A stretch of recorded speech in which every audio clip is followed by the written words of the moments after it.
प्यारे बच्चों, आज मैं महाकवि सूरदास द्वारा रचित सूर सागर के अंतर्गत उनके भ्रमर गीत प्रसंग से एक बहुत ही महत्वपूर्ण पद्यखंड की व्याख्या आपके सामने करूंगा और उस पद्यखंड की व्याख्या के माध्यम से ये बताने का प्रयास करूंगा कि गोपियों और उद्धव का जो संवाद है वह कितना अपने पे असीम है, वह कितना मनोरंजक है, वह कितना आनंद प्रदान करता है कि वह गीत आज भी सहज तौर पे हम आपस में गाते हैं। प्रेम की अभिव्यक्ति किस प्रकार हो सकती है, प्रेम की सहज अभिव्यक्ति जिसमें निष्काम प्रेम की भावना हो, जिसमें कहीं कोई एक तरह का दुराव न हो, उसकी जो परिणति है वो भ्रमर गीत सागर में आता है। जब उद्धव गोपियों से के पास आते हैं और अपने निर्गुण निराकार ब्रह्म की बात कहते हैं, लेकिन यो गोपियाँ श्री कृष्ण के से प्रेम में उनके सगुण रूप उपासक रहती हैं, उनके प्रेम में इस प्रकार पकी रहती हैं कि उन्हें कोई दूसरी बात नहीं समझ में आती हैं।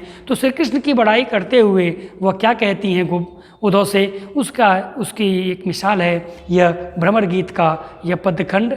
वह किस प्रकार है यह सुनिए। चूँकि यह गेय पद में है तो मैंने प्रयास किया है कि आपको इसको गेय पद में ही कह के सुनाऊँ। इसके बाद मैं इसकी आपको व्याख्या करूँगा। वह पद्यांश इस प्रकार है कि लड़काई को प्रेम कहो अली कैसे छूटत, लड़काई को प्रेम कहो अली कैसे छूटत, कहाँ कहो ब्रजनाथ चरित, कहाँ कहो ब्रजनाथ चरित, अंतर्गत लूटत, लड़काई को प्रेम कहो अली कैसे छूटत।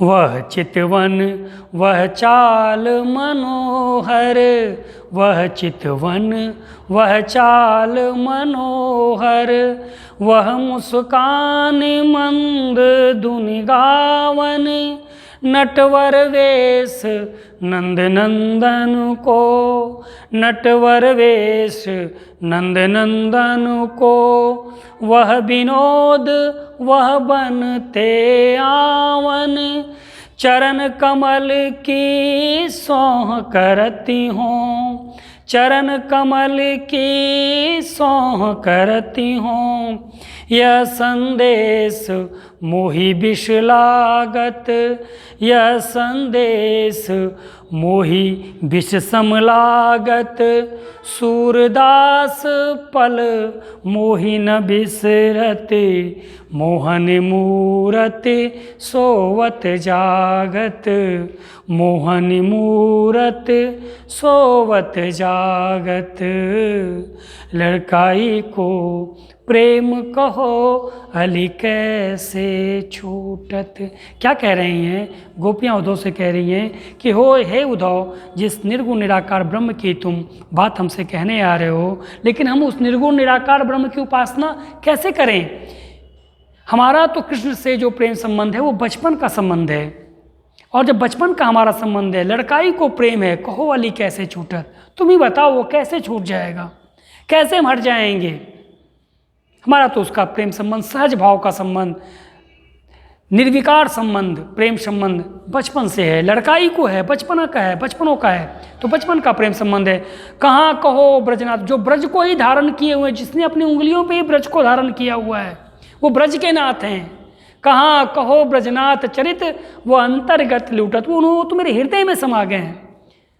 उनके रूप रंग, उसके रूप वेशा, सारे के सारे कार्य हमारे हृदय के अंतःस्थल में समाया हुआ है। तुम ही बताओ भला हे उद्धव, हम कैसे उनको निकालें, क्योंकि हमारा तो उनका संबंध बचपन का है। आगे क्या कहती हैं गोपियाँ? कहती हैं कि वह चितवन वह चाल मनोहर, चित्तवन उनके रूप रंग आकार, वह चाल मनोहर, जिस प्रकार वो चला करते थे, जिस प्रकार वो अटखेलियाँ किया करते थे, जिस प्रकार गोपियों के साथ वो बाल सुलभ क्रीड़ाएँ किया करते थे, वह तो मनोहर था, मन को हरने वाला था, मन के सारे दुखों को हर लेता था, समाप्त कर देता था। वह चितवन वह चाल मनोहर, वह मुस्कान मंद धुनि गावन, और उनके मुस्कान, उनके मुस्कुराना तो हमारे मन को इतना आनंदित प्रदान करता था कि हमें अपनी सारी सुध बुध हम उनसे भूल बैठते थे उनके पास आने पर। और उनसे घंटों घंटों बातें किया करते थे। यही नहीं, बिहारी जी ने भी कहा है कि बतरस लालच लाल के और मुरली धरे लुकाए और सौह कहें भौहन हंसें दैन कहें नट जाए। बात करने के लालच में गोपियाँ राधा उनसे उनकी मुरली को चुरा ले जाती थी।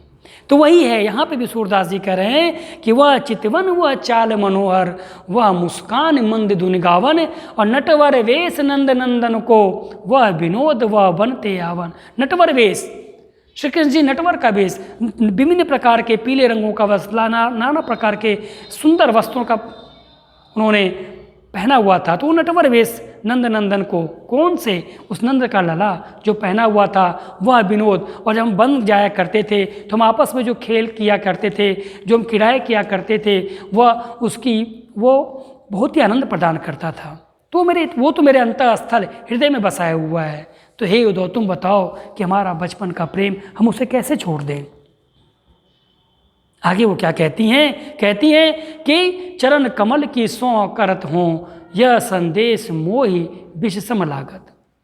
कि जिनके कमल ही चरण के समान हैं, उन्हीं कृष्ण के चरण रूपी कमलों की सौ, मतलब कसम खा के कहती हूँ, हे उद्धव, तुम्हारा ये संदेश, निर्गुण निराकार का संदेश, मुझे विष के समान लग रहा है। ऐसा लग रहा है कोई जहर हमें पिला रहा है। और यह कहते हुए सूरदास जी कहती हैं, गोपियाँ क्या कहती हैं? सूरदास पल मोहि न बिसरत। सूरदास जी कहते हैं कि गोपियाँ उद्धव से कहती हैं कि मुझे तो वो कृष्ण कन्हैया, मुझे तो वो लला, क्या कह रहा है, मेरे मोहन मूर्ति सोवत जागत, हमारे हृदय स्थल में ऐसा बसा हुआ है कि हमें कहीं और उसके अलावा कुछ और दिखाई नहीं पड़ता है। मीराबाई जी ने भी कहा है, क्या कहा है कि बसो मेरे नैनन में नंदलाल, बसो मेरे नैनन में नंदलाल, बसो मेरे नैनन में नंदलाल, और बसो मेरे नैनन में नंदलाल। उस नंदलाला कौन? वो मेरी आँखों में बसा हुआ है। कबीरदास जी ने कहा है, क्या कहा है कि नैनांतर आंसू और ज्यों ही नैन झपेऊं, और नैनांतर आंसू और ज्यों ही नैन झपेऊं, ना मैं देखूं और कूं और ना तुझे देखन दूं। कि तुम मेरे आंखों में जैसे ही बस जाओ, हे प्रभु, मैं किसी और को भी तुमको नहीं देखने दूंगा और मेरी आंखों से भी किसी और को तुमको नहीं देखने दूंगा। तो हमारा ये जो प्रेम साहित्य है, निर्गुण निराकार के बाद सगुण भक्ति शाखा में जो सूरदास जी का जो भ्रमर गीत है, प्रेम और श्रृंगार का साहित्य है, प्रेम किस प्रकार हमारा निर्विकार हो सकता है, उसका अगर एक संदेश अगर देखा जाए तो हमारे इस भ्रमर गीत में महाकवि सूरदास जी में देखा जा सकता है। प्यारे बच्चों, कभी कभी इसमें से क्वेश्चन आपको पूछा जा सकता है कि इसकी भाषा क्या है। तो इसकी भाषा शुद्ध साहित्यिक खड़ी बोली नहीं, ब्रज भाषा है। बच्चे अक्सर खड़ी बोली लिख दिया करते हैं, लेकिन खड़ी बोली नहीं है, इसकी भाषा ब्रज भाषा है, क्योंकि सूरदास का पूरा साहित्य ब्रज भाषा में लिखा हुआ है। यही नहीं, कभी कभी बच्चों इसमें आपको अलंकार पूछा जाता है तो इसमें अनुप्रास अलंकार है। यही नहीं, इसमें शब्द शक्ति पूछा जाता है तो आप लिख सकते हैं कि अभिधा शब्द शक्ति है, व्यंजना शब्द शक्ति है। रस कौन सा है? तो शांत रस है। कुल मिला, और पद क्या है? ये गे पद है। कुल मिला जुलाकर प्यारे बच्चों, इसकी मैंने आपको आज व्याख्या करी है, इसके प्रश्नों को आपको बताया है। अगली बार हम जब सूरदास के किसी और भ्रमर गीत के बारे में जब हम मिलेंगे, उसकी व्याख्या करेंगे, तो और भी हम दूसरे तरीके से व्याख्या करके उनके प्रश्नों का उत्तर आपको हम देंगे।